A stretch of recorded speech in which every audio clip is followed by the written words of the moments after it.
You're listening to a Frequency Podcast Network production.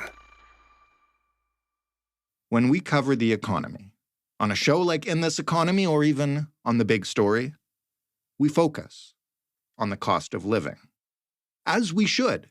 In poll after poll, Canadians tell surveyors it is their number one issue. They'll vote on it. But has anybody asked them how they feel about the cost of dying? Because that's not getting any cheaper either. CBC News has learned that right behind the garbage dumpster that you just saw, there are these 3 freezer units, and inside those freezer units are 28 bodies. And what's happening in Newfoundland and Labrador is that more and more people are not claiming the bodies of their loved ones when they pass away because they just can't afford the costs of cremation and funerals. That's a clip from a recent CBC News story by Anthony Germain. It illustrates the grim result of a harrowing scenario.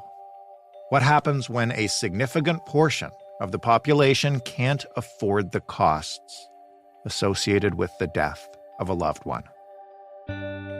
This is an extreme example, but it's not uncommon for people to be floored at the expenses incurred when a partner or a parent dies. In these cases, emotional distress is compounded by financial distress.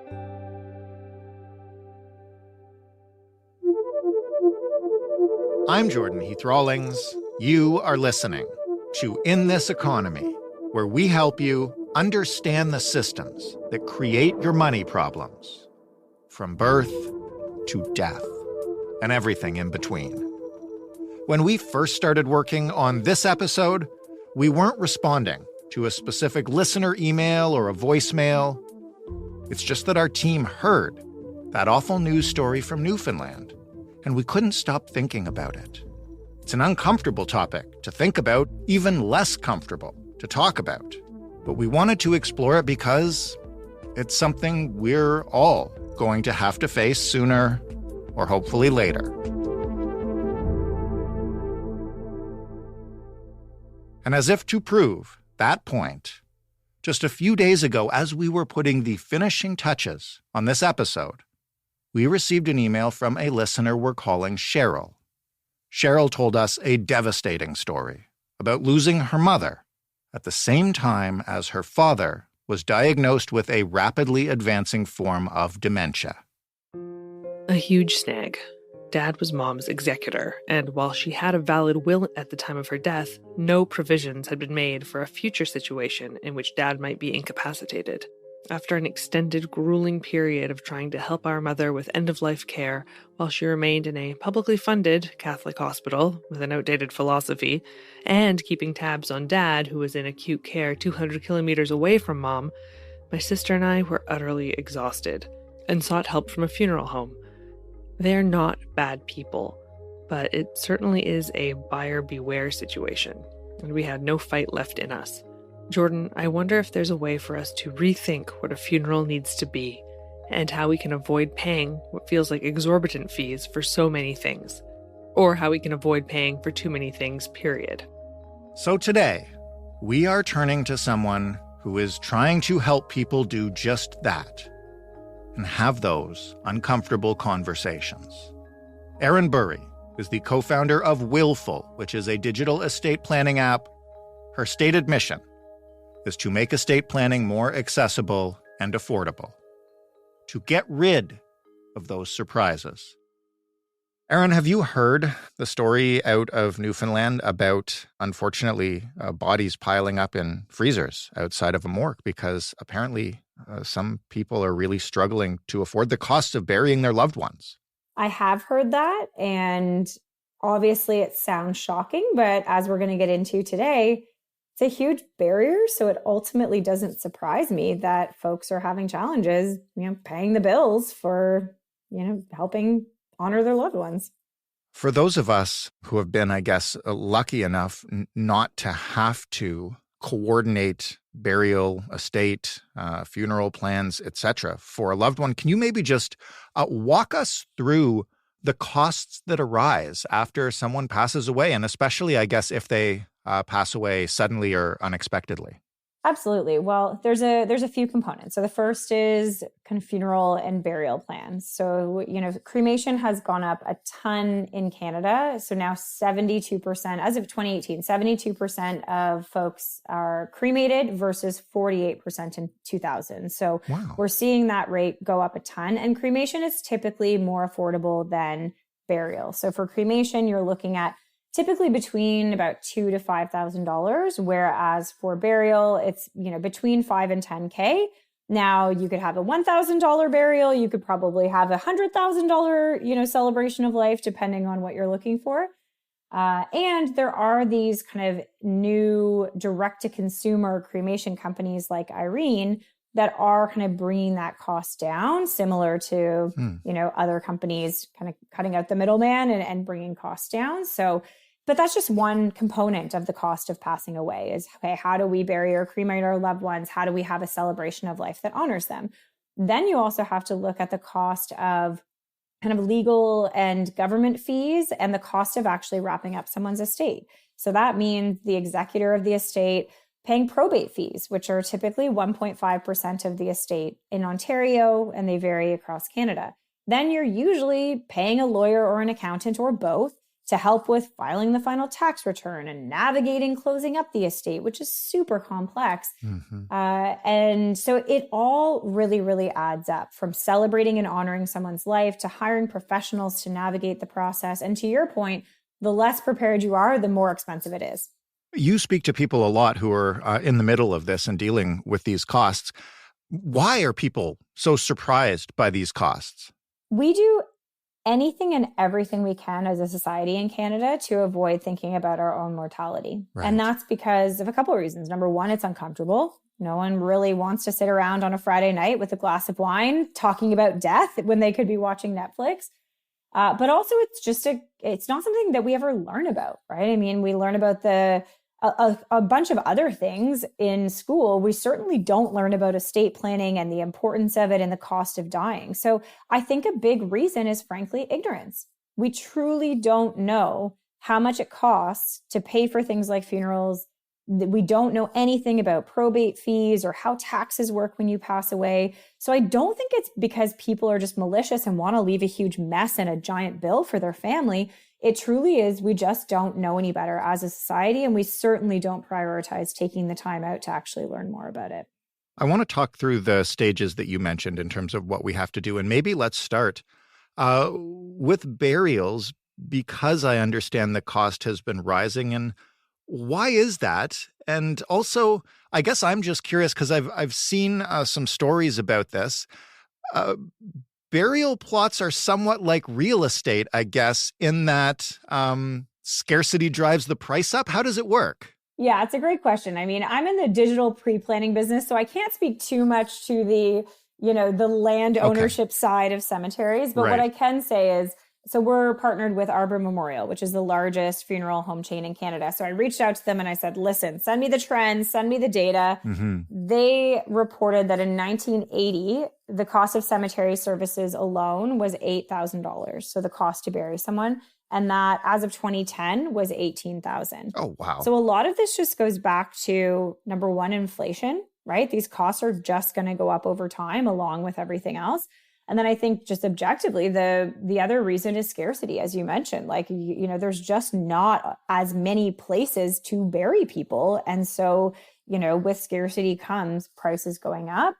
And, you can get around some of that by pre-planning. You can break it down into, a payment plan, for example. And often you can lock in, depending on who you're pre-planning with, you can lock in today's price. So if you actually pass away in 10 years, your family would still be able to kind of honor that price that you paid for it 10 years ago. But ultimately, I mean, the costs are only going to go up over time because of scarcity and inflation. It's so interesting that as I'm having this conversation with you, it feels morbid to me. It feels like I shouldn't be discussing it, like we're focusing on death. And this is exactly what you're talking about, right? Why we don't plan for it, because it feels icky to discuss and think about. Yeah, I think it's natural. I mean, listen, I have 2 kids under 3 years old. So my deepest, darkest thoughts are about what happens if I'm not around and I don't get to see them grow up. But there's also this rational part of my brain, especially running an online will company, where it's like, yeah, we're all going to die. Conceivably, we all know that. And we know that we should be taking precautions, taking out life insurance policies, sharing our wishes, making sure our family knows about and has access to our crypto or our other assets, and, trying to reduce burden. If I asked you, do you want to burden your kids or your family? The answer is no. But when you actually ask people, okay, well, then what concrete steps have you taken to avoid that, to reduce burden of time and cost and anxiety? The answer is usually, well, I haven't done much, right? The stats are pretty clear. Most Canadians don't have wills. Most Canadians don't have life insurance policies. I would argue that out of everyone pre-planning their funeral or cemetery arrangements, it's probably mostly, 65 plus folks, which does make sense. They're thinking about it more. But yeah, I get it. It's not the fun thing to think about, but it's kind of like taxes. It's one of those must-dos that in my mind takes this huge burden off. It's when we talk to customers who have just created a will or just done any other aspect of planning, the number one most consistent feedback I hear is, A, it was easier than I thought it would be. I built it up to be this monster task in my mind and it really wasn't. And B, it is this huge weight off their shoulders. It's this peace of mind that they've taken this step to protect their family. So yeah, it's uncomfortable. We all avoid it. But when we do it, we feel better about it and we feel empowered. So how do we get people to do it more? I don't know. That's what we try to figure out every single day. Let's talk about the burden that you've mentioned a few times in very real terms. And again, since most people haven't prepared, what actually happens if someone dies in this country and they don't have a proper will and they haven't made any accommodation for their funeral costs? What practically happens next and who's responsible for whatever costs occur? Great question. So if you passed away tomorrow and you did not have a will, there's a government formula in each province that dictates who's going to get your assets. It usually starts with a spouse if you have one, then it goes to children if you have them, then parents, siblings, etc. There's a misconception that if you die without a will, the government gets your money. That's only true in the event that you have no living heirs. Otherwise, your assets get split up according to that formula. But right off the bat, there's an issue where the courts have to get involved to appoint an executor.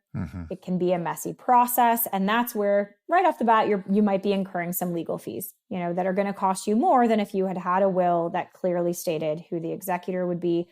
Same with if you have minor children, you might have to get the courts involved to appoint a guardian for them. So you're adding kind of legal and administrative burden right off the bat. Right. If you have life insurance, then that can go to paying for funeral and burial costs. Maybe you have it through a work policy. Maybe you have a private life insurance policy. The benefit of that is it's paid out very quickly. You might get life insurance money in 2 weeks, 3 weeks, and that can be used to directly pay for a lot of those expenses. If not, it takes typically in Canada 12 to 18 months to settle someone's estate and pay out to beneficiaries, which means that if you die without a life insurance policy or anything set up, you might have to pay out of pocket for those kind of funeral and burial expenses, and you may not be reimbursed for quite a long time. If I passed away tomorrow and I have no life insurance and I don't have a savings account to cover it, there is a government benefit as long as you've paid into CPP of $2,500, a one-time death benefit. Right now, they're arguing to raise that because it's been the same for 25 years. And as I just told you, funeral and burial costs have been through the roof, and this benefit has stayed the same, $2,500. Right. Well, I don't think you're really going to be able to, cremate your loved one and have a celebration of life for anywhere close to that amount of money. So to your question, well, then who's paying for it? Often family members are having to front this money out of pocket. Yes, it can be reimbursed from the estate when it's settled, but asterisk when it's settled 18 months later. Yes, they can pay for it out of life insurance, but even then, you're not getting that for weeks, and you've probably already had to incur those costs. So the short answer is family members are paying for it, or they're taking out loans to pay for it, or they're asking friends to front foot that bill. And if they can't find anyone to, then you have the situation that we have in Newfoundland.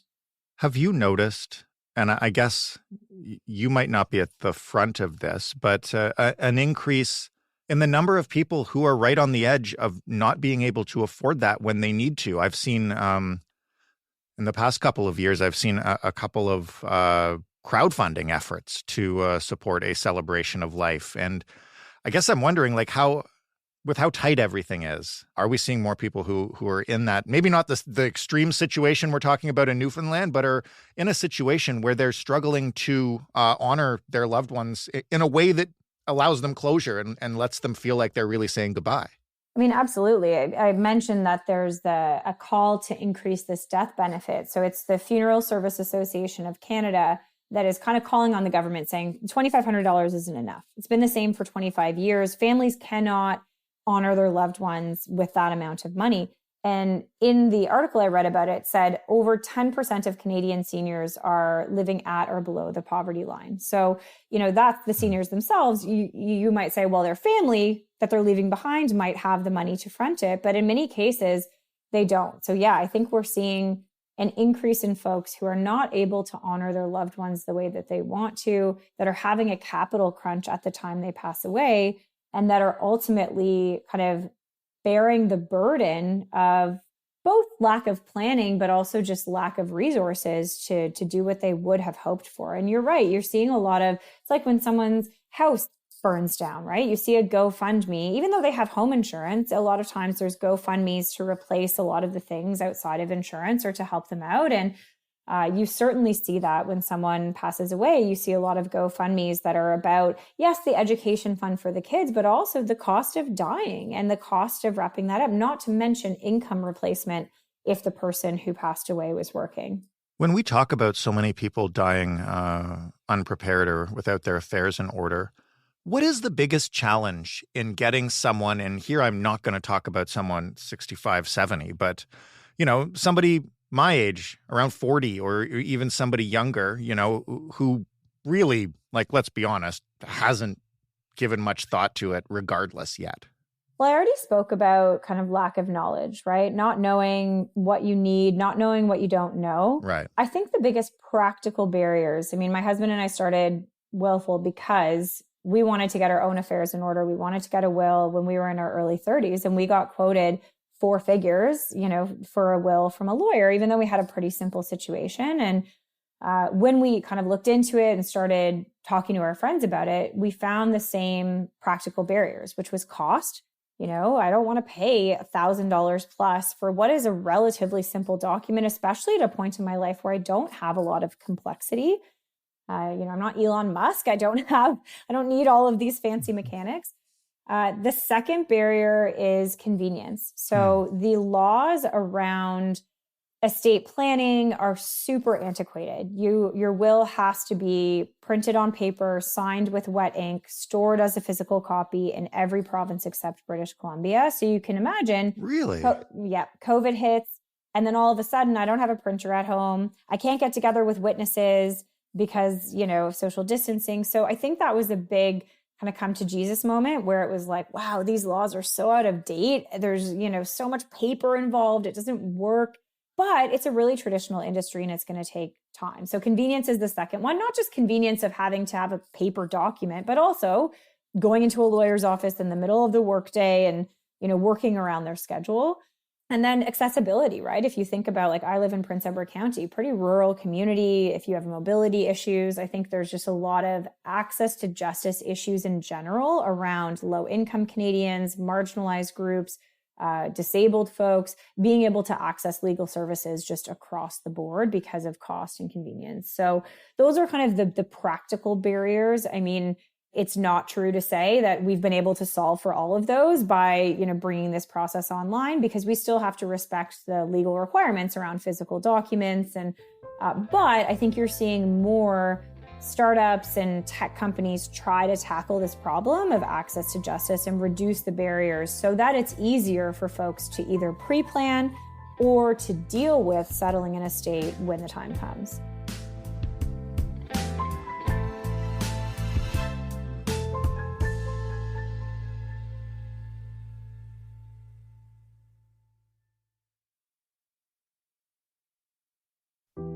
What are the easiest ways to mitigate some of these costs that we're discussing? I know maybe there's no perfect shortcut, but the less prepared you are, the more money it costs. So what are the top ways, I guess, to trim some of that by doing things in advance?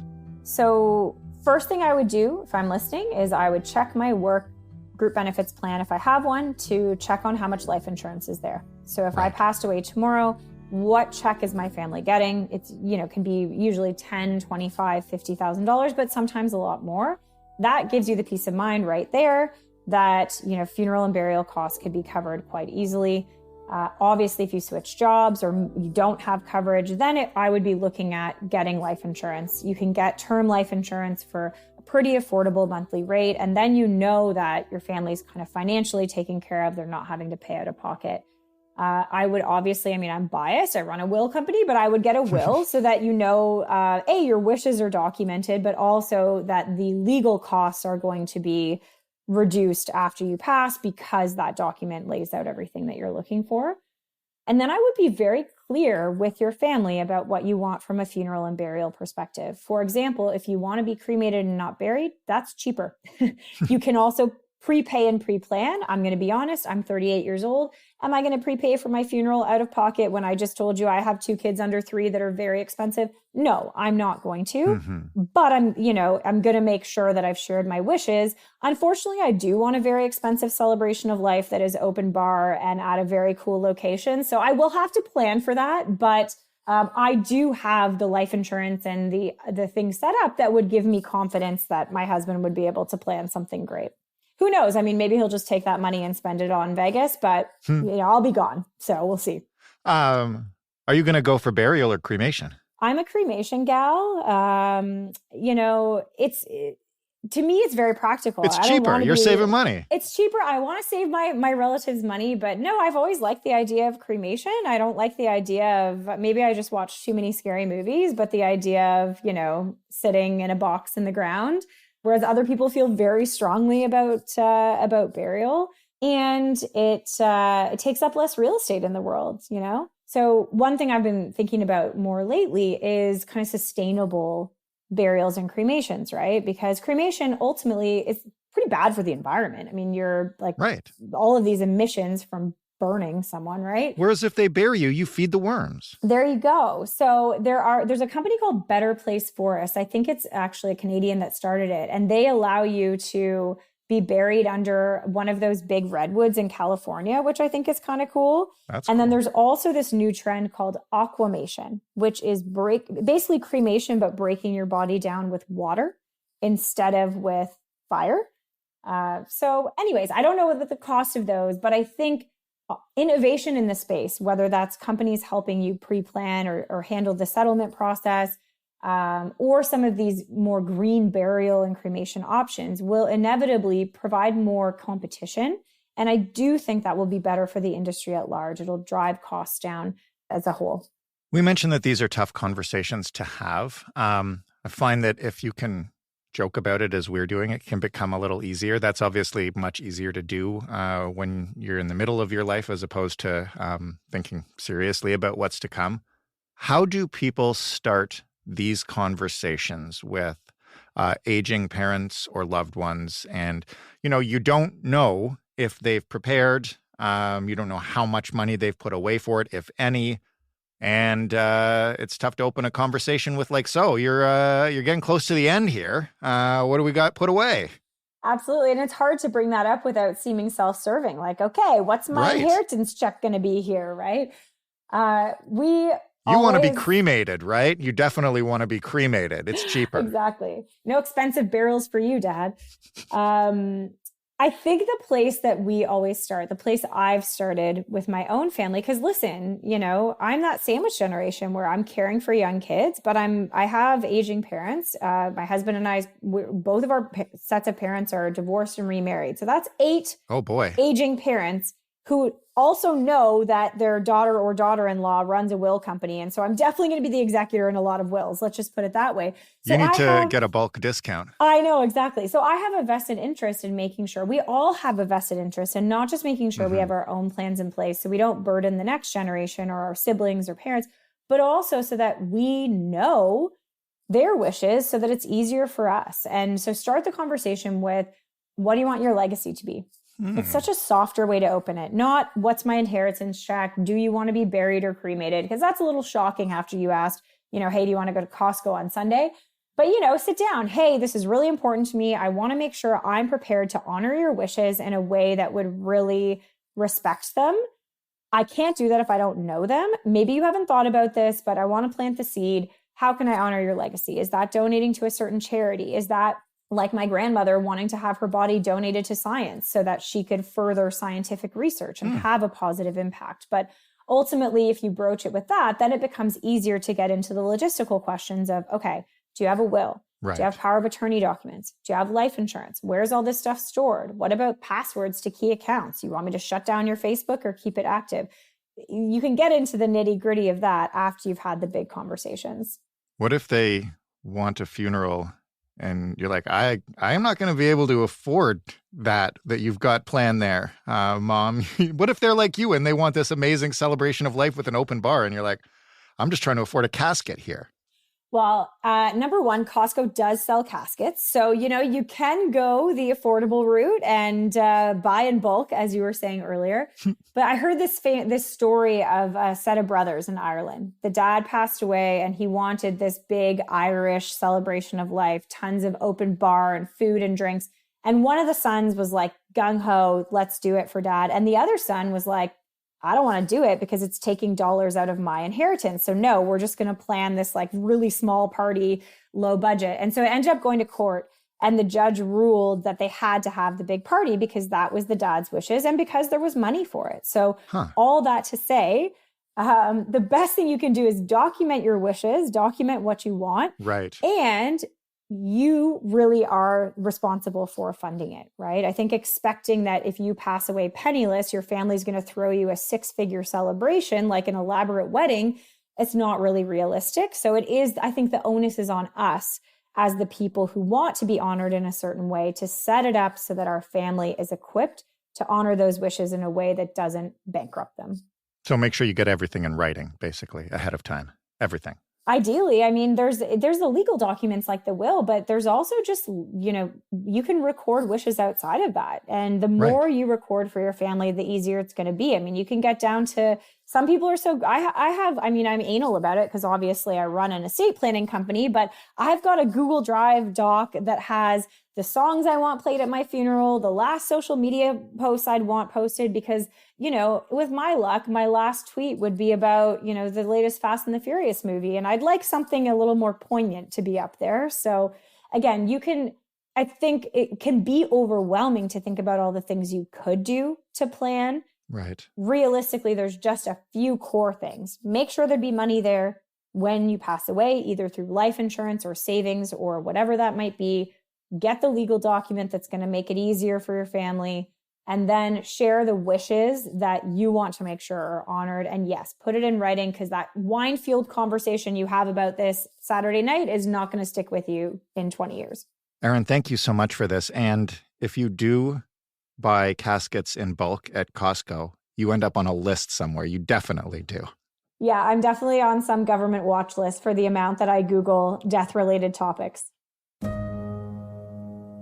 That's Erin Bury, the co-founder of Willful.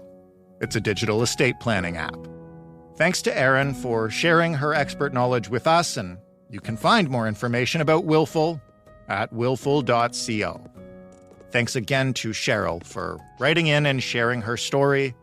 Can't have been easy. If you have a money problem or just a suggestion for something we should cover, we want to hear from you.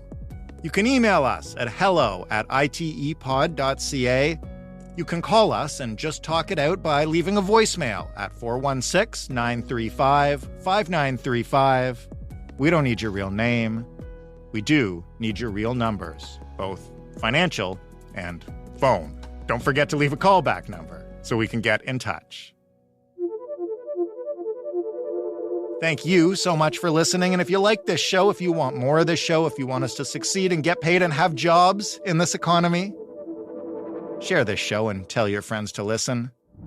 You can also like and rate and review and follow and everything your favorite podcast app allows you to do. I'm your host and executive producer, Jordan Heath Rawlings. This episode was written and produced by Allison Broverman and Stephanie Phillips. Sound design was handled by Robin Edgar. Mary Jubrin is our digital editor. Diana Kay is our manager of business development. And together, we make up the Frequency Podcast Network, a division of Rogers. Thanks again for listening. We'll be back with more next week on In This Economy.